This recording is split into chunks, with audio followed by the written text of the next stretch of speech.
Баршаңызға қайырлы күн. Бүгін біз сіздермен өте дәмді және пайдалы морс дайындайтын боламыз. Маралмен бірге болыңыздар.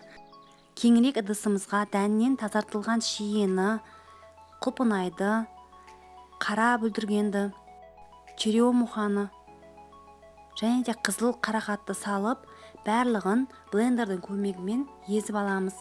Егер сіздердің жидектеріңіз морозилктен шыққан болса, алдын ала ертіп алғандарыңыз дұрыс. Өздеріңіз қалауларыңыз бойынша кез келген жидекті пайдалансаңыздар болады. Міне осындай пюре болды. Енді оны ситадан өткіземіз. Дайын пюремізді бір шетке қоя тұрамыз. Ал сығындыларымыздың үстінен құмшекерден саламыз және де судан құйып, жай отқа қоямыз. Осы массамыз қайнаған соң тағы да 5 минут қайнатамыз. Сонан соң оны пештен алып суытамыз.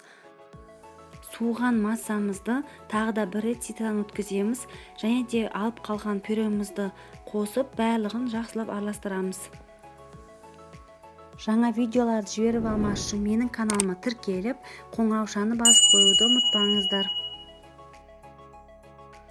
Біздің өте дәмді және пайдалы морсымыз дайын болды. Міндетті түрде жасап көріңіздер. Егер сіздерге видео ұнаса лайк басып, пікір қалдыруды ұмытпаңыздар. Сау болыңыздар.